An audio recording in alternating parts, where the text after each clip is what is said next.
May God be in my head and in my heart and in my understanding. Amen. Please be seated.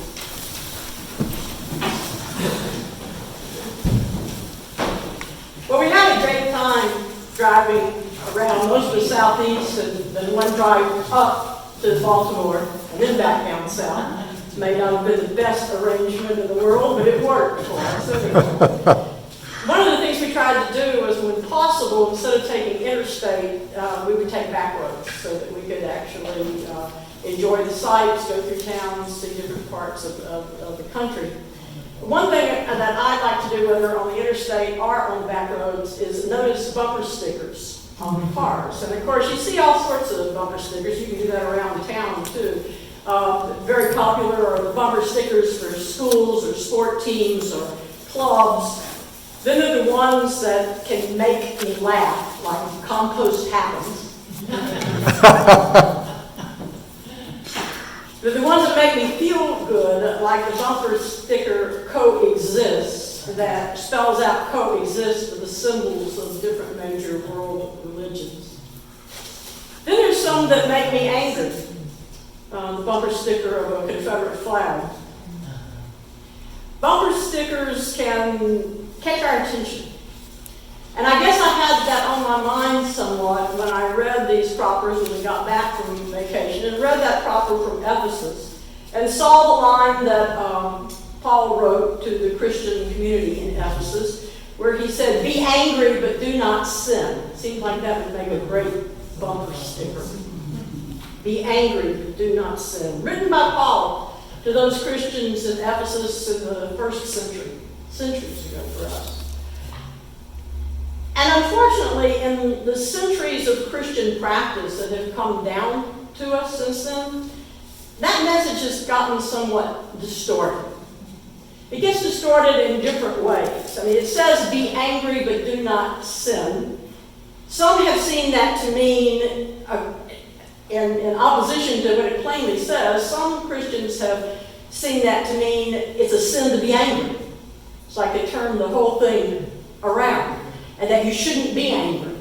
And so we end up with a whole lot of people who cover up, try to repress their anger, which eventually bubbles out some way, causing great brokenness, which is what sin is. It's the way that we contribute to the brokenness of the world, either by what we do or say, or by what we refrain from doing or saying. So in other words, by turning it around, they actually do the one thing that Paul said don't do. The other side of that has been to take that "be angry, don't sin," and forget about that second part, "but don't sin," and just use it as an excuse to be angry, especially if we're able to justifiably say that this is a righteous anger, that this is us being angry about something that is harmful. And it's okay for us to be angry, and it's okay for us to use any means that we happen to come up with to express that anger, to act out on that anger, and to make our anger known. That's another way that it's been distorted, because it goes beyond just be angry. So what occurs to me is that if we want to really do something with that admonition from Paul, which was a way of saying a practice that we needed to follow if we were going to follow the way Jesus showed, that we needed to do both. Let ourselves be angry, and yet be angry in a way that we do not add to the brokenness of the world. What that means is that we first need to recognize when we're feeling angry.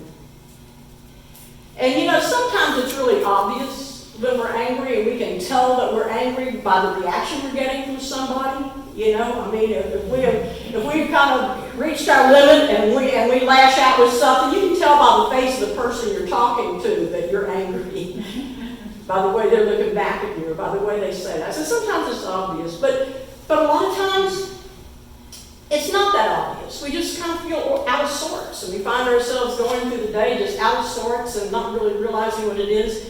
But if we stop and notice, we realize that we're clenching our fists or our teeth. Or for me, it's my eyebrows are coming together, and there's going to be a little headache forming here after a while. And so one of the things that we can do to recognize our anger is be more mindful of what our body does.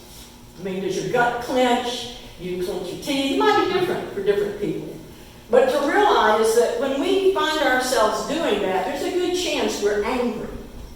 And so the first step in being angry without adding to the brokenness of the world is to be aware. To be mindful that we're feeling angry. And not to try to get rid of it. Not to try to shame ourselves into saying we shouldn't feel that. But to simply recognize, you know what? I'm angry right now. The second step to being angry without adding to brokenness is that when we realize that, to step back from it. To step back from it and then reflect on it. Now, you can't reflect on anything when you're in the throes of being angry. So sometimes you do have to step back, remove yourself from the situation, and think about it a bit. Like, what's going on with me? Not why am I angry? I'm angry because he said this, or I'm angry because she did that, or I'm angry because they never pay attention to what the just and fair thing is. Not that. But when you're noticing those feelings of anger, it's a feeling. It's a feeling that's a gift from God to flag us that something's wrong. Something's going on that isn't quite right. And so if we can step back and then begin to reflect mindfully on what else is going on with me. You know, and in anger management, one of the things that's pointed out is that anger is a primary reaction. Okay? It's a gut reaction. And there are usually all sorts of other feelings that are mixed up and hidden and a part of what you are experiencing as anger. So that when we're able to get to that point where we've stepped back, we've allowed those angry feelings to calm down, we've been able to soothe them. And I'm going to talk about soothing in a minute, but we've been able to soothe just those feelings that happen. Then we're in a position to reflect on what's going on. And what's going on may be that, yeah, we're angry, but what's really going on is we're really hurt by something. Our feelings have been hurt. We feel wounded, and it comes out as anger. Or we feel threatened, or frustrated, or embarrassed about something, or insecure about something. Or sometimes for me, it just means I'm hungry. I need to go eat something. Or sleep deprived. And need to find a way to relax and go to sleep. And those are things that we all experience, but sometimes we stop at just, I'm angry, and then we've got to figure out whose fault it is we're angry, instead of realizing that we're just angry. And what's going on? So let me just review those steps. Noticing that we're angry, stepping back so that we can soothe those feelings, and then reflecting when we're in a place of not being in the throes of anger. Reflecting on what else is going on, what other feelings and emotions are a part of that. And it takes doing that before we can act in a way to really heal what's actually going on, and not just react out of anger feelings. Now I want to step back to that soothing part of being angry without adding to brokenness. First, as I said, you can't do that when you're in the throes of anger. One of the reasons is physical. When we're angry, there are chemicals released in our brain that are the same chemicals that interfere with our ability to reason well. That's been scientifically substantiated. That the same things, one of them is adrenaline, okay? And if you get an overload of adrenaline, you're just reacting, because it's meant for a life and death situation, not for a calm response to something that's going on. And what happens, though, is it's so easy, unless we stop back first and then soothe that, it's so easy just to stoke that anger. To start telling ourselves stories about why we're angry. And of course, it's always a story that it's somebody else's fault.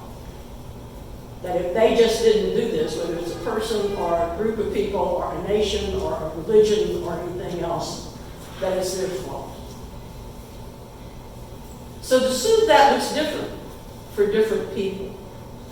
Obviously, if you're hungry, if you've really gotten down to the point where you realize what it is that you're angry because your blood sugar has dropped and you're hungry, what should you do to soothe?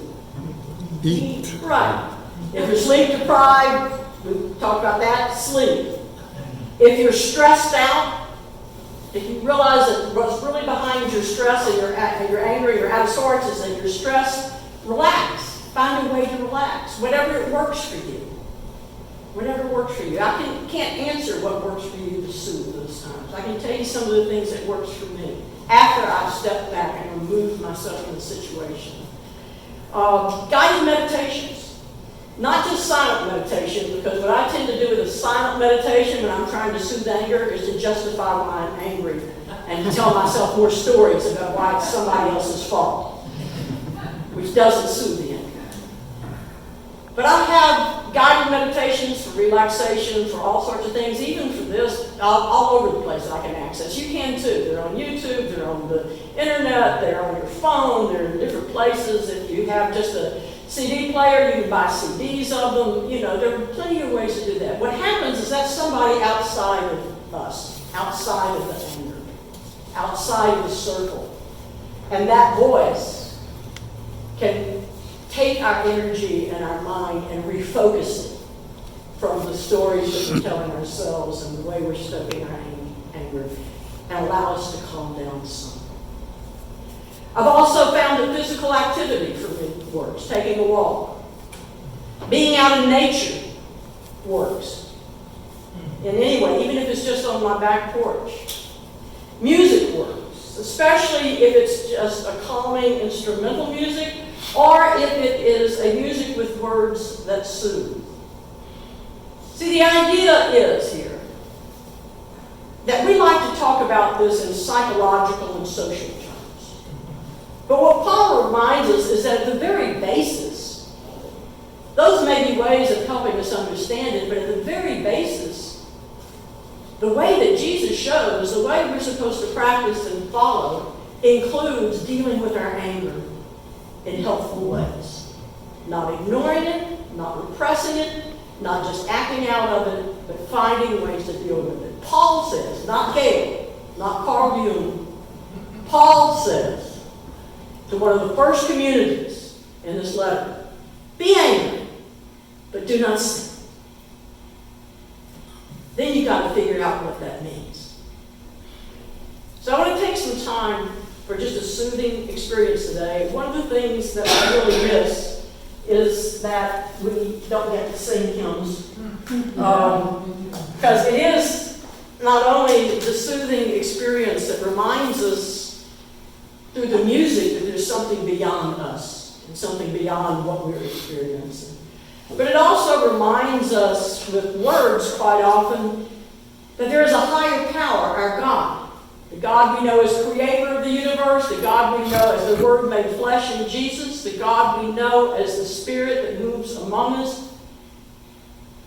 And that power is so powerful that no matter what is going on right now, that God will change it at some point. It will not always be this. We don't have to be afraid of our anger because it will not always be that. We don't have to be afraid of our insecurities, our misunderstandings, because they will not always be that. There is a God that will enfold us, move us, embrace us, and hold us while we go through the things. We've just got to be willing to go through them and do them. And so there's a verse in hymn 379, the hymn God is Love. Candace is going to play it for, I can't remember what. Candace, is it offertory or something? For the offertory. And you probably know the beginning, God is love, let heaven adore him. But the middle verse is the one I want to call your attention to. And I will tell you that when you're experiencing that kind of cultural anger that we all experience, when we look out and see the world just falling apart, and anger builds up in us because of that, we don't know what to do with that, get a hold of this hymn, okay? and read out loud to yourself this verse.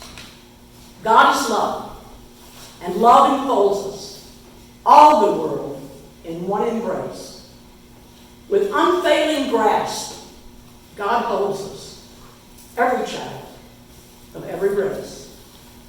And when human hearts are breaking under sorrow's iron rod, then we find that self-same aching deep in the heart of God. And when God aches, God works. Amen.